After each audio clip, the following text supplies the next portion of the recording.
नमस्कार दोस्तों, मेरा नाम है प्रदीप चौहान। बात समझनी है तो पूरी सुननी होगी। दोस्तों, आपकी स्क्रीन पे भी होगा, इस वक्त मेरे हाथ में है। ट्रिब्यून में एक आर्टिकल है।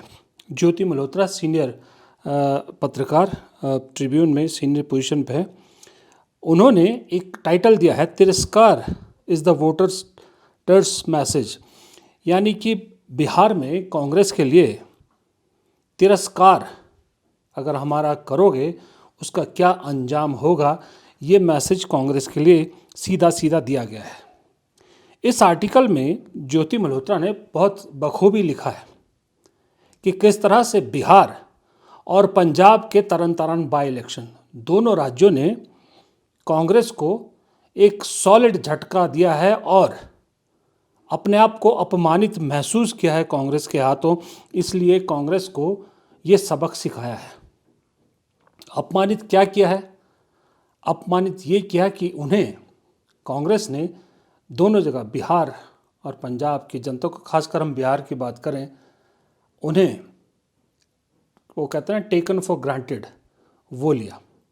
उन्हें ना समझा, उन्हें हल्का समझा और जनता ने कांग्रेस को ही हल्का कर दिया। ठीकरा किस पे फूटता है? ठीकरा फूटता है राहुल गांधी पर। मेहनत भी वही आदमी करता है, लेकिन जब पार्टी हारती है तो ठीकरा भी उसी के सिर फूटता है। बीजेपी वाले 95 हार का पूरा आंकड़ा लेके बैठे हैं। मैं वो 95 तो नहीं मानता, लेकिन इतना ज़रूर है कि 2024 के लोकसभा चुनाव के बाद से कांग्रेस लगातार 4 चुनाव हार चुकी है। और मज़े की बात है ये कि चलिए, हरियाणा को लेकर बहुत बड़ा डाउट होता है, बिहार को लेकर तो ऐसा कुछ डाउट भी नहीं है कि भाई आप 22,000 वोटों से कुल हरियाणा का चुनाव हारे। बिहार में तो आपको इतने कम वोट मिले हैं, इतनी कम सीट मिली है कि शर्म की बात है। 140 साल पुरानी, 150 साल पुरानी पार्टी बिहार में 5वें नंबर की पार्टी बनकर रह गई और कल का आया लड़का चिराग पासवान आपसे आगे निकल जाता है, आपसे ज़्यादा सीटें ले लेता है। गठबंधन की बात मैं नहीं कर रहा, मैं कांग्रेस की बात कर रहा हूँ। और इसके लिए किसी को अगर सबसे ज़्यादा जिम्मेदार ठहराया जा रहा है कांग्रेस की अपनी हार के लिए, उसमें मैं काफ़ी हद तक सहमत हूँ, वो राहुल गांधी है। राहुल गांधी ने बिहार में माहौल गरमाया। तब तक चुनावी माहौल इतना गर्म नहीं था। राहुल गांधी ने वोट अधिकार यात्रा निकालकर बिहार का चुनाव गरमा दिया। वोट चोर गद्दी छोड़ नारा देश विदेश तक पहुंचा दिया। लेकिन जैसे ही लोहा गर्म हुआ, हथौड़ा मारने की बजाय राहुल गांधी कहां पहुंच गए? दक्षिणी अमेरिकी देशों की यात्रा पर, चुनावी समर से गायब। और उसके बाद राहुल गांधी कब दिखते हैं बिहार में? जब चुनाव प्रचार शुरू हो जाता, नामांकन खत्म हो जाते, इस दौरान राहुल गांधी विदेश में होते हैं और यहाँ पर सीटों के बंटवारे को लेकर कांग्रेस में सिर्फ उठव्वल होता है। सीट बिकने की पूरी जो है वो संभावना जताई जाती, आरोप लगते, बहुत कुछ होता है। लेकिन राहुल गांधी देश में नहीं थे। इसके लिए मैं राहुल गांधी को जिम्मेदार नहीं ठहराता। मैं ये मानता हूं कि राहुल गांधी का जो कांग्रेस के अंदर या कांग्रेस के बाहर, इधर आप बीजेपी गिन लो, स्लीपर सेल गिन लो, कोई गिन लो, कहने को सबसे बड़ा दुश्मन नरेंद्र मोदी हैं, बीजेपी है, फिर कहेंगे स्लीपर सेल है।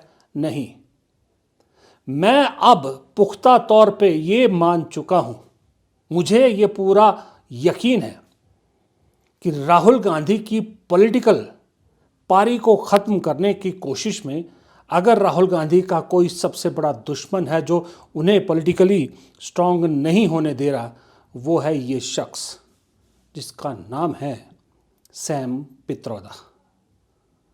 आप में से बहुत से लोग हैरान होंगे, बहुत से लोग मुझसे डिसएग्री करेंगे कि ये क्या बात कर रहे हैं आप, लेकिन मैं ये मानता हूँ कि ये शख्स राहुल गांधी का सबसे बड़ा दुश्मन है, जबकि राहुल गांधी सैम पित्रोदा को अपना सबसे बड़ा नज़दीकी आदमी या समर्थक या वेल विशर कहें, जो भी कहें, वो मानते हैं। जबकि मैं ये मानता हूं राहुल गांधी आपका सबसे बड़ा दुश्मन सैम पित्रोदा है। क्या सैम पित्रोदा को ये मालूम नहीं था कि बिहार में विधानसभा चुनाव है और कांग्रेस की रिवाइवल स्टोरी के लिए कितना इंपॉर्टेंट है बिहार का चुनाव? कांग्रेस ने वहां पर बहुत कुछ दांव पे लगाया है। उसी बीच सैम पित्रोदा राहुल गांधी का विदेश दौरा क्यों प्लान करते हैं? यहां मैं एक चीज पहले ही बता दूं आपको, अगर आपको नहीं मालूम, राहुल गांधी के जितने विदेश दौरे हैं उन सब का जिम्मा सैम पित्रोदा के पास होता है। सैम पित्रोदा क्योंकि ओवरसीज कांग्रेस के इंचार्ज हैं, अमेरिका में रहते हैं, भारत में रहते भी नहीं है, वही राहुल गांधी के सभी विदेशी दौरे प्लान करते हैं। वो चाहे अमेरिका के हो, चाहे ब्रिटेन के हो, चाहे ये दक्षिणी अमेरिका के हो, चाहे किसी और देश के हो, उसका पूरा कार्यक्रम सैम पित्रोदा तैयार करते हैं। तो उन सैम पित्रोदा को अच्छी तरह से मालूम था कि बिहार का चुनाव शुरू हो चुका है। उसके बावजूद उन्होंने दक्षिण अमेरिका का दौरा राहुल गांधी का क्यों रखा? ऐसा क्या इंपॉर्टेंट था उस दौरे में कि वो बिहार के चुनाव के बाद इन दिनों नहीं हो सकता था? या ऐसा क्या था कि बिहार में जो यात्रा राहुल गांधी ने की, वोट अधिकार यात्रा, उससे पहले वो नहीं हो सकता था? ऐसा क्या था कि चुनाव खत्म होते ही राहुल गांधी फिर विदेश चले गए? सैम पित्रोदा राजीव गांधी के समय से कांग्रेस से जुड़े हुए अपने आप को कहते हैं, तो उन्हें यह मालूम नहीं कि भारत की राजनीति क्या है। भारत में चुनाव से 1-1.5 महीना पहले जो आप मुद्दा उठा रहे हैं, वो मुद्दे को अगर बीच में छोड़ दोगे तो वो चुनाव में मुद्दा बन ही नहीं सकता, वो बीच में ही मर जाएगा।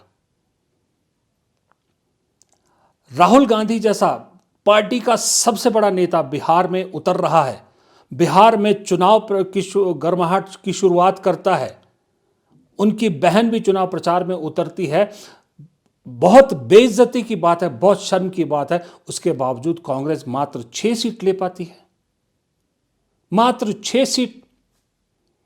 बड़े बड़े प्रदेश अध्यक्ष तुर्रम खां, ये खां, वो खां, सब फ्लैट, बड़े बड़े बातें करने वाले सब धराशायी। तो राहुल गांधी की वोट अधिकार यात्रा या फिर उनकी रैलियों में जो भीड़ आ रही थी, प्रियंका की रैलियों में जो भीड़ आ रही थी, वो क्या खरीद के लाई गई थी? खरीदी हुई भीड़ थी क्या? अब ये सब सवाल उठेंगे।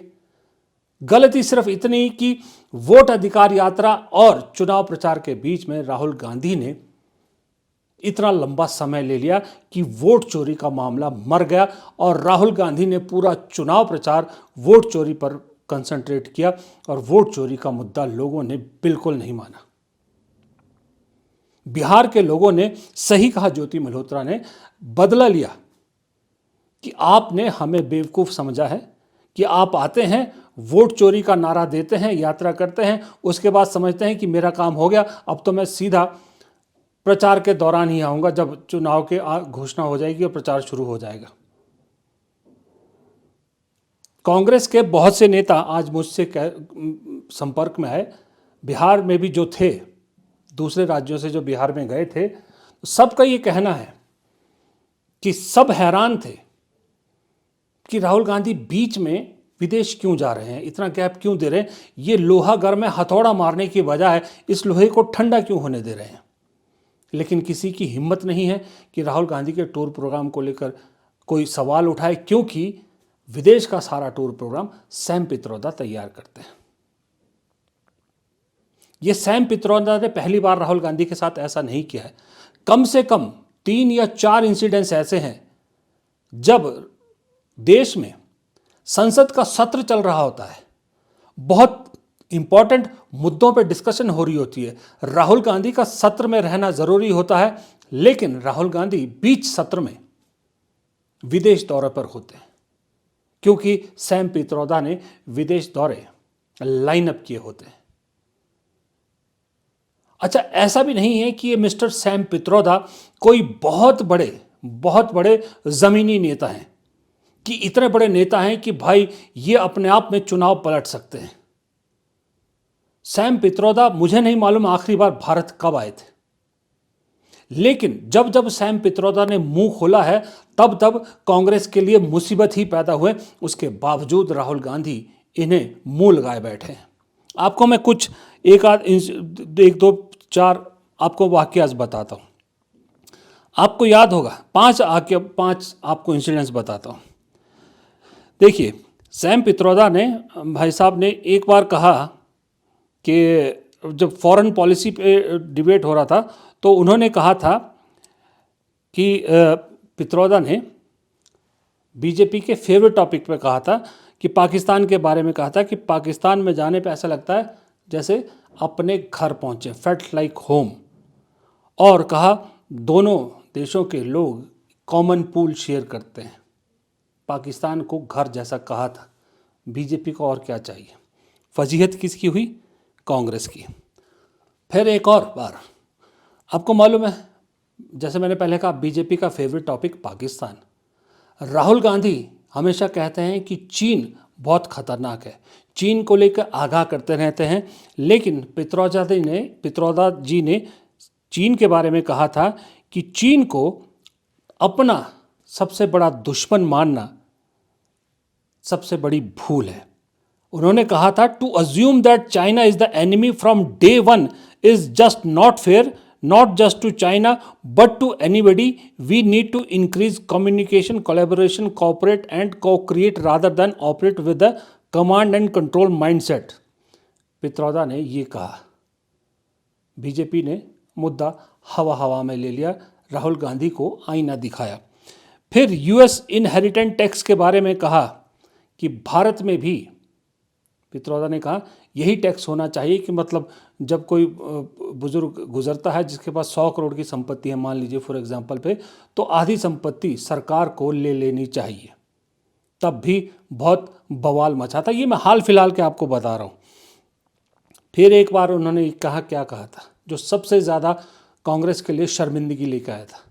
सैम पित्रोदा ने कहा था कि south Indians looks like African, मतलब दक्षिण भारत के जो लोग हैं वो अफ्रीकियों की तरह लगते हैं। याद है आपको ये सारे बहाने? तब कांग्रेस को सैम पित्रोदा से, अक्सर सैम पित्रोदा के बयानों से अपने आप को अलग करना पड़ा था। और एक और बड़ा बयान जो उन्होंने जून 2023 में दिया था, लोकसभा चुनाव से पहले देश बीजेपी राम मंदिर के इनॉग्रेशन को लेकर हवा बना रही थी। तब पित्रोदा ने कहा था कि मंदिर बनाने से इस देश की समस्याएं नहीं सुलझने वाली। बीजेपी को फिर बैठे बैठे मुद्दा मिला, कांग्रेस को फिर बैठे बैठे शर्मिंदगी मिली। और इसी तरह से उन्होंने 2019 में 1984 के जो सिख दंगे हुए थे उसके लिए कहा था कि हुआ तो हुआ, हुआ तो हुआ कहा। इस तरह कुछ शर्मिंदगी पार्टी के लिए हर बार पित्रोदा लेके आते। कितनी बार पित्रोदा के बयानों से पार्टी को अपने आप को अलग करना पड़ा, पित्रोदा को कुछ दिनों के लिए निलंबित भी करना पड़ा, लेकिन अल्टीमेटली राहुल गांधी के मुंह लगे हैं। राहुल गांधी के सारे विदेशी दौरे ये करते हैं। मुझे दिक्कत राहुल गांधी के विदेशी दौरों से नहीं है। अच्छा है, विदेशों में जाते हैं, मैंने खुद कितने वीडियो बनाए, स्टूडेंट से बात करते हैं, वहाँ के पॉलिसी मेकर से बात करते हैं, वहाँ के बिजनेस टाइकून से बात करते हैं, अच्छी बात है। मेरा हमेशा एक ही कहना, टाइमिंग। आप देखिएगा राहुल गांधी के दौरे हमेशा टाइमिंग ऐसी होती है जब देश में कांग्रेस को राहुल गांधी की ज़रूरत होती है, राहुल गांधी विदेशी दौरों पर होते हैं। उसी दौरान ये सैम पित्रोदा द्वारा आयोजित विदेशी दौरे होते हैं। और उन विदेशी दौरों में सैम पित्रोदा, अगर अपने आप को इतना सीनियर मानते हैं, उन्हें अच्छी तरह से मालूम है कि बीजेपी की राजनीति क्या है। तो कुछ कांग्रेस के नेता मुझसे ये भी कह रहे थे, ये मेरी राय नहीं है, कांग्रेस के नेताओं की है, कि पित्रोदा चाहें तो राहुल गांधी को ये बता सकते हैं कि यहाँ क्या बोलने से बचना है। लेकिन पित्रोदा हमेशा कोशिश करते हैं कि विदेशी धरती पर जब उनका दौरा चल रहा हो, जो उन्होंने ऑर्गेनाइज किए, राहुल गांधी कुछ ऐसा बयान दें जो देश में कंट्रोवर्सी खड़ी करे। ये सैम पित्रोदा है। बिहार में पार्टी का मटिया मेट करवा दिया। राहुल गांधी की हार की सेंचुरियां गिनवाने की कोशिश कर रहे हैं सैम पित्रोदा, मुझे नहीं मालूम, लेकिन सब लोग कांग्रेस के कृष्णा अल्लावरू या जो है उनको जिम्मेदार ठहरा रहे, वो है, उससे भी मैं मना नहीं करता। राहुल गांधी को जिम्मेदार ठहरा रहे हैं, चलिए उसको भी मैं मानता हूं, लेकिन राहुल गांधी से ज्यादा जिम्मेदार मैं सैम पित्रोदा को मानता हूं। और मेरे हिसाब से राहुल गांधी को अपने आसपास देखने की बड़ी सख्त जरूरत है।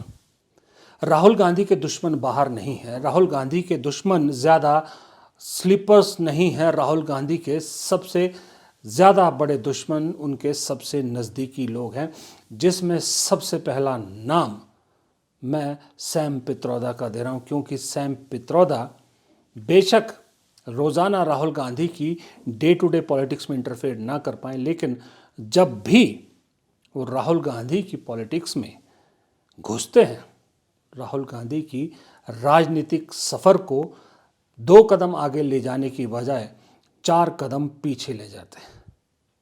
2024 में जो मोमेंटम मिला था 99 सीट से, वो मोमेंटम खत्म हो गया। एक सवाल मेरे मन में है, शायद आपको भी ये सवाल सही लगे, मैं ये नहीं कह रहा कि मैं आरोप लगा रहा हूं, मेरे दिमाग में एक सवाल है। इस वक्त बीजेपी किस मुद्दे पर बैकफुट पे थी? वो मुद्दा था जो राहुल गांधी ने वोट चोरी को लेकर 3 खुलासे किए, कर्नाटक का, हरियाणा का और एक और, ठीक है। इस मुद्दे पर चुनाव आयोग पूरी तरह से घिर गया था, बीजेपी कोई जवाब नहीं दे पा रहे, मोदी जी कोई जवाब नहीं देते, ठीक है। इस मुद्दे को बीजेपी ने खत्म करने की बहुत कोशिश की, लेकिन बीजेपी खत्म नहीं कर पाई। खत्म किसने किया इस मुद्दे को? बिहार के इलेक्शन में दिख गया कि ये मुद्दा नहीं चला, किसने खत्म किया? खत्म किया खुद राहुल गांधी ने, क्योंकि जैसे मैंने पहले कहा, मुद्दे को गर्म करने के बाद एकदम से डीप फ्रीजर में डाल के ठंडा कर दिया, और ये राहुल गांधी ने खुद नहीं किया, राहुल गांधी से करवाया गया, क्योंकि राहुल गांधी को इस मुद्दे से दूर एक ही तरह से ले जाया जा सकता था, वो था राहुल गांधी को देश से बाहर ले जाना। और देश से बाहर कौन ले गया? ये मैंने सारी कहानी आपके सामने सुना दी। इसीलिए मैं विश्वास पक्का करता हूँ कि राहुल गांधी का सबसे बड़ा दुश्मन और कोई नहीं, उनका सबसे नज़दीकी आदमी है। फिलहाल इस वीडियो में इतना ही। अगर आपको वीडियो पसंद आया तो लाइक कीजिएगा, शेयर कीजिएगा, कमेंट बॉक्स में अपनी राय देना मत भूलिएगा, और अगर आपने चैनल को सब्सक्राइब नहीं किया है तो हाथ जोड़ के गुजारिश है आपसे, चैनल को सब्सक्राइब ज़रूर कीजिएगा और हमारा साथ यूं ही देते रहिए। नमस्कार।